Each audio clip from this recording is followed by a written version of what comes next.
c'est un livre qui va susciter la polémique, au point que son auteur risque des poursuites judiciaires.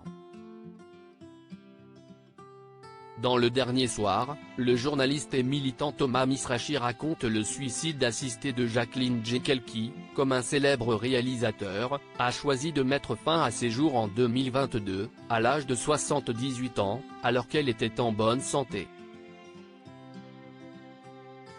Invité dans l'émission C'est l'Hebdo sur France 5, celui qui avait quitté BFM TV pour LCI a confirmé vouloir finir de la même façon, en réponse à l'intervention d'Aurélie Casse qui expliquait « Vous avez programmé votre mort à 75 ans, même si vous êtes en bonne santé, vous vous dites, à 75 ans, je me suicide. Alors, ce sera peut-être 76 ou 77, mais enfin. 75 ans, c'est un cap, lui a répondu Thomas Misrachi, qui n'a jamais hésité à dire haut et fort les vérités qui fâchent. Admettant que, ce soir-là, Jacqueline Jekyll avait eu peur, Thomas Misrachi a avoué « Moi aussi, j'ai peur de mourir. »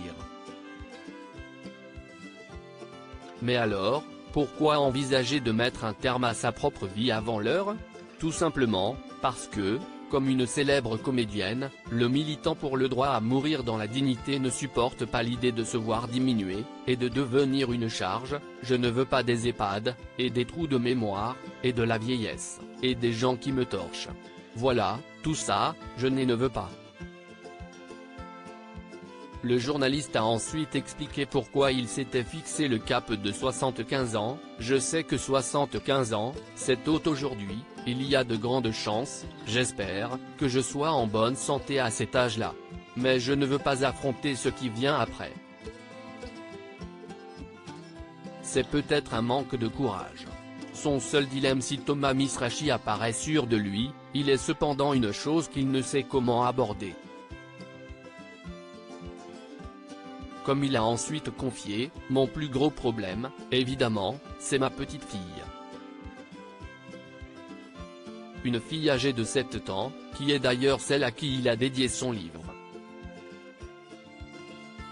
Il faudra que je lui explique tout ça, quand elle sera adulte, quand je serai en mesure de parler avec elle de tout ça, a poursuivi le journaliste visiblement ému.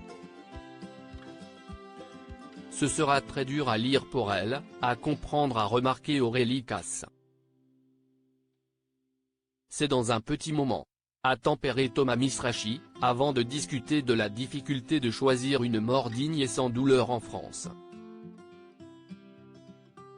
Peut-être pourra-t-il trouver du réconfort dans les propos de Christophe Castaner, qui avait accepté d'accompagner son propre père dans cette démarche. Article écrit avec la collaboration de 6 médias Crédit Photo, capture d'écran France 5.